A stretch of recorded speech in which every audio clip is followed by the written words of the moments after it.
lagu tu ya, anak-anak adalah amanah, ya? Jadi kita sebagai ibu bapa, kalau belum jadi ibu bapa seperti Abang Fitri dan juga kakak, tak ada, ini tante. Okey, dan kita nak berbicara berkaitan dengan motivasi penghayatan Ramadan di kalangan kanak-kanak. Dan mungkin pada peringkat permulaan ramai menggunakan teknik menggunakan wang sebagai alasan untuk berpuasa. Sebagai habuannya. Selama mana kita akan bergantung pada wang, ya.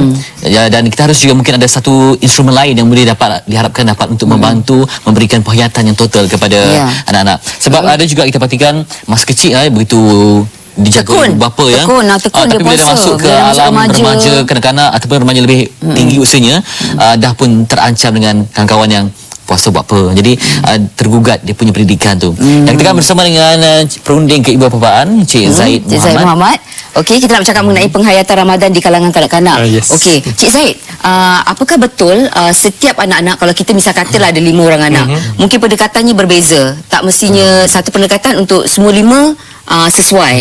Memang berbeza sebab secara individu berbeza, tetapi berbeza dari segi gaya, tetapi dari segi prinsipnya sama, dan proses dia sama saja. Cik Zaid berapa orang Cik Mantan? 4 cara mendidik macam bermula usia berapa mereka? Bermula daripada usia macam ada ibu yang call tadi, dia cakap bermula daripada usia tadika, kita sudah boleh boleh latih sekurang-kurangnya kita exposekan dia orang dengan konsep Ramadan. Jadi apa mungkin nak mencerita suasana tu begitu penting sekali.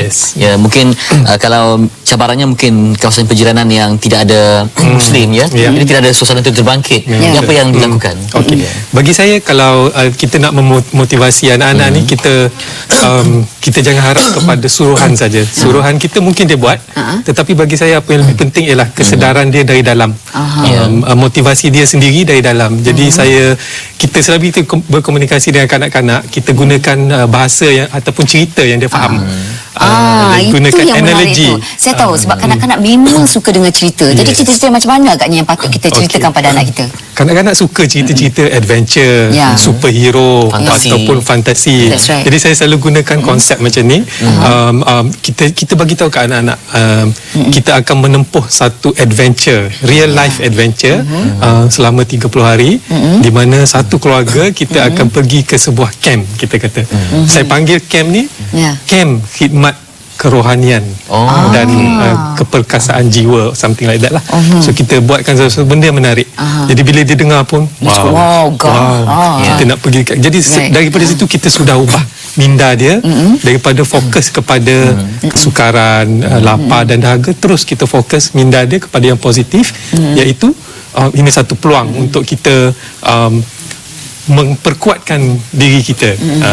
Apa mungkin nak mencerita elemen pelarian? Contohnya kita berbicara soal makan dan minum, ada elemen lain yang boleh kita gerakkan supaya dia tidak terfikir sangat tentang makan, sehingga dia leka sikitlah. Dia leka dengan benda lain yang boleh lupa tentang lapar, dahaga. Saya gunakan analogi yang macam ni. Sebab kita masuk camp, kita cakap dekat dia orang untuk kita menjadi individu yang kuat untuk menghadapi 11 bulan yang lain. Dalam masa sebulan ni ialah camp latihan. Jadi dalam camp latihan ni kita akan report direct kepada Tuan kita, iaitu Allah Subhanahu Wa Taala.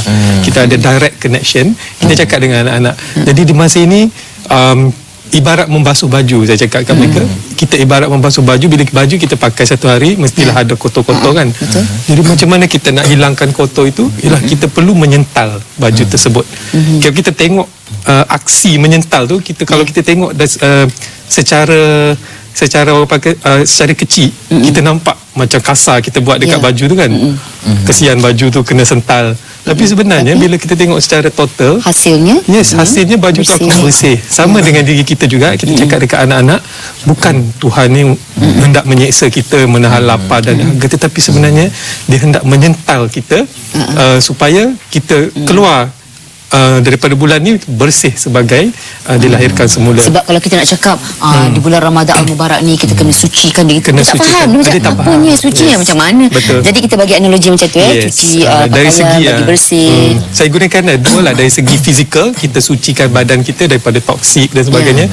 Tapi lebih penting ialah kita menyucikan jiwa kita sendiri, supaya sebab di masa bulan Ramadan kita tak boleh buat benda-benda yang maksiat, bercakap bohong, semua yang negatif lah. Semua yang negatif kita tinggalkan. So, kita sentalkan benda-benda itu daripada kita. Dari segi mungkin ibu apa ni, nama pun ibu kan, mungkin kerana dia rasa tergores hati macam anak yang lapar. Macam tadi tu kesian nampak muka dia putih. Jadi kita faham ketika macam darjah 1 ada juga ibu bapa yang memberikan bekal yang datang pada waktu rehat bawa bekal di kantin. Dan juga mungkin ada kantin sekolah yang membuka untuk memberi peluang kepada yang budak kecil nak berbuka alternatif I think kalau setakat darjah 1 darjah 2 boleh dimaafkan lah. Kalau boleh kita dah start dah darjah 1 tu kita dah patut boleh puasa penuh.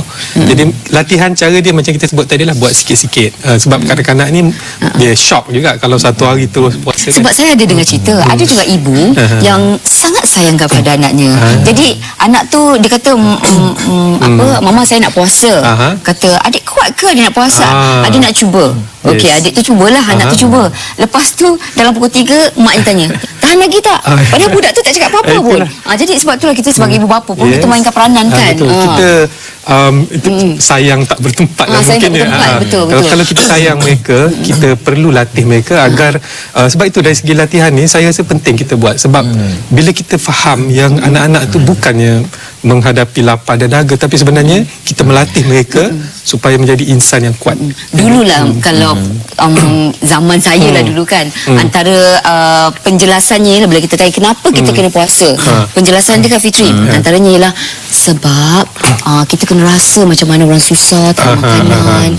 Jadi masa tu ialah kita kan dulu kanak-kanak sekarang tak macam sekarang. Dulu kalau mak cakap apa yang itu je lah yang kita telan kan. Tapi berlega di fikiran saya, kalau kita kesian orang makan, lepas tu makanan ni kenapa kita tak bagi ke orang? Jadi macam mana kita nak memperjelaskan dengan yang sebaiknya. Jadi sebab itu di bulan puasa kita juga perlu menggalakkan mereka selain daripada menahan lapar dahaga, kita perlu menggalakkan mereka membuat benda-benda yang baik, macam bersedekah. Kita bagi duit kat dia orang bertukar makanan ataupun mungkin dari segi konteks adik-beradik dan keluarga sendiri, kita mulakan dengan keluarga iaitu berkomunikasi secara baik. Kalau biasa suka jerit-jerit, suka bergaduh dengan adik-beradik, masa ni kita cakap kat dia, inilah bulan di mana peluang untuk kita sama-sama membina semula hubungan dengan keluarga, dengan jiran-jiran dan dengan masyarakat secara amnya, termasuklah kita menderma kepada anak-anak yatim, kita menderma kepada orang miskin. Saya teringat pengalaman